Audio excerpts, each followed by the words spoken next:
Good afternoon. Thanks for the chance to join you, and thank you for accommodating my just-in-time delivery. There's a lot going on this week. But I want to express how appreciative I am of TRB. In particular, I want to acknowledge Diane Gutierrez-Schechetti. Thank you for your work both in New Jersey as a partner in infrastructure and leading the executive committee, and to Dr. Lewis, taking this leadership role on at such an important time. And to all of the members of the executive committee and to all of TRB, thank you so much for having us. My colleagues, I know, have really enjoyed the conversations that have been underway, and I really appreciate the chance to join you for a little bit too. I want to note with particular appreciation the discussion that was just taking place on mental health in transportation, because it's a reminder of the human element in what we do. We're all transportation people, and so I think we would all confess to a level of fascination with the physical infrastructure and the vehicle technology and all of the other concrete elements of transportation systems. I think it's safe to say for the kinds of people who are gathering in this room, our fascination with those things is probably beyond most people's. Although there's something universal about it too, which I can attest with fresh conviction and some new data points now as the parent of 2.5-year-old twins. I think about it every time my daughter makes a beeline for the train set in our living room, or every time I wake up, which usually begins with our son, who is at 2.5, just in that peak heavy equipment phase, who I will hear from his bedroom about 6 in the morning, beginning the day by just shouting the word excavator for no particular reason over and over again. There's something innate and magical about transportation, and we, in particular, as transportation people, love the gear, the maps, the magic of it all. But we're also here because we understand the why. Transportation matters because it is an exquisitely human field. It's about being where we need to be, getting where we need to go in order to live good and prosperous and fulfilling lives. Sometimes that means going halfway around the world for a job opportunity. And sometimes it means getting halfway across town to visit someone we love. But whatever the occasion is, we know that our lives, our entire lives, go better when there are better, safer, more efficient, cleaner, fairer, more affordable ways to get to where we're going. And when I think about how to lay out not just our transportation policy, but a philosophy of public works that can drive our transportation policy and strategy as a country, comes down to this: the importance of taking care of the basics of everyday life to make us all better off. Because it's true for anyone who counts on the ability to get somewhere, which is to say all of us. And it's true twice over for anyone whose job has to do with construction or transportation, which is millions of us around the country. We're entering the 4th year of this administration. And as you know, if you've been in government, those years pass like dog years. So even though we're accelerating our pace of action, now even more than ever before, I think we're also at this 3-year mark in a position to reflect on what has changed in 3 years, and then take stock of that and let it inform our work. And that's really what I wanted a few minutes to discuss with you today.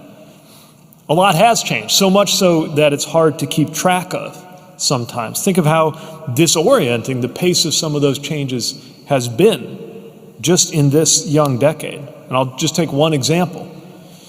In aviation, in early 2021, the big worry about our airlines was whether they were going to go out of business for lack of demand.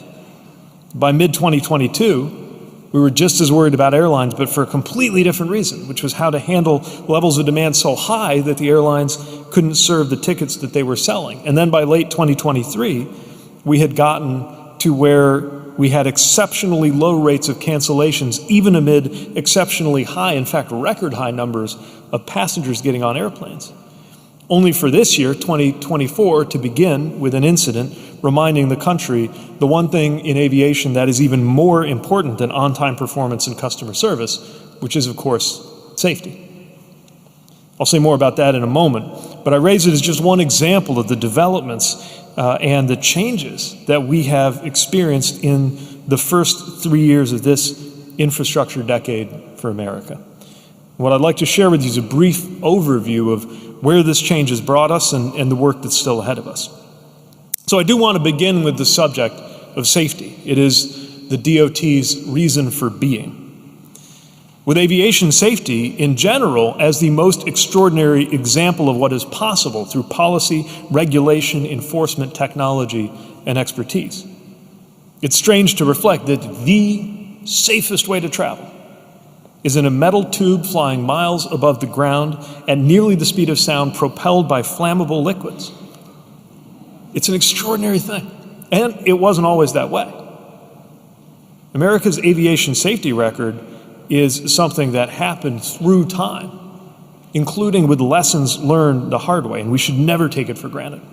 We were reminded of that last week when a piece of a Boeing 737 MAX 9 blew off in the middle of that Alaska Airlines flight. I'm thankful for the flight crews that saw to it that that aircraft landed and every single passenger got off safely. But as I made clear to the leadership of Boeing this week, this should never have happened in the first place.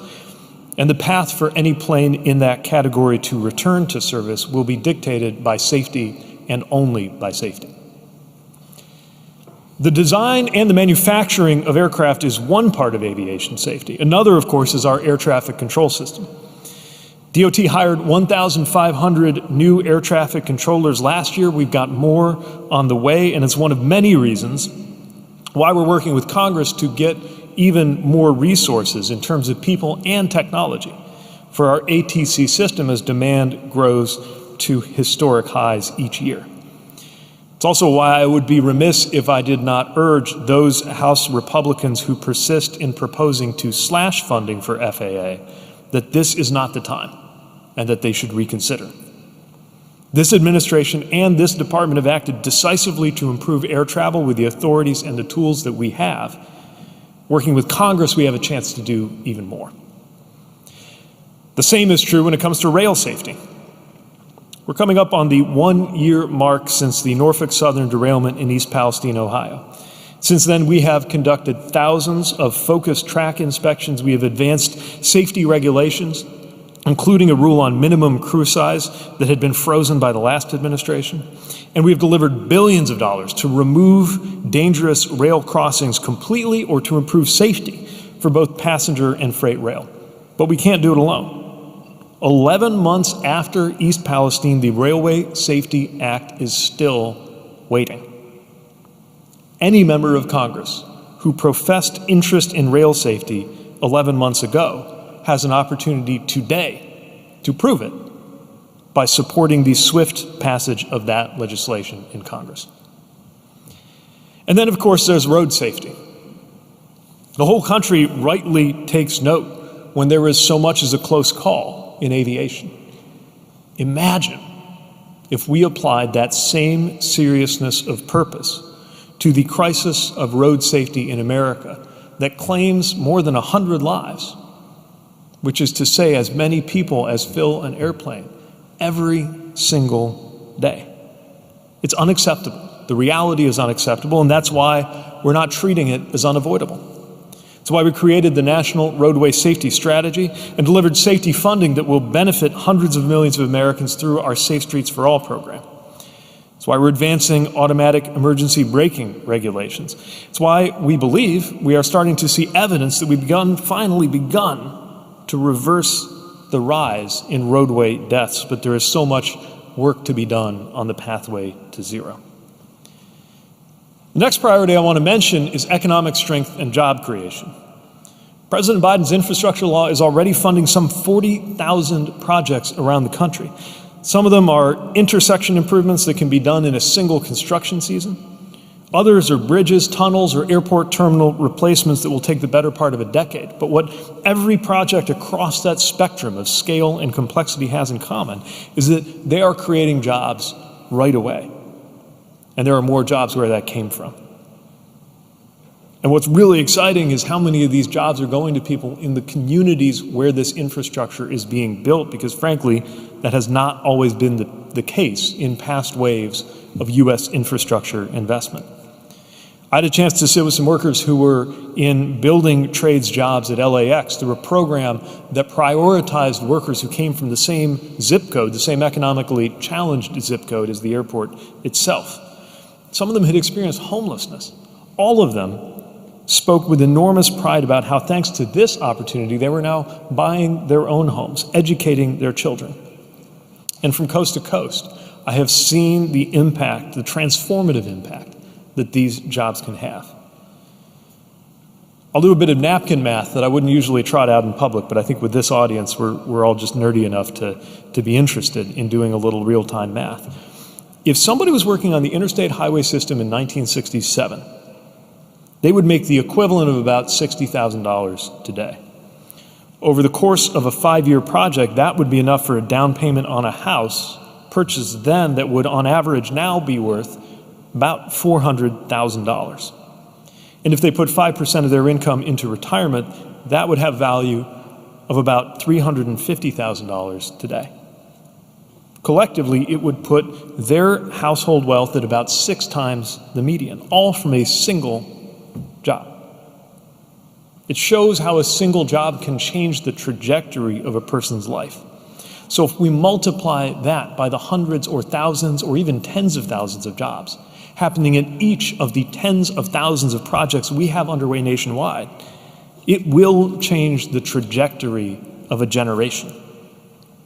We aren't just creating generational wealth, though. We're also taking on generational challenges, like confronting climate change and advancing equity. Climate change is no longer about recognizing the science. It is about recognizing what is happening around us. It is happening right now, affecting real people every day.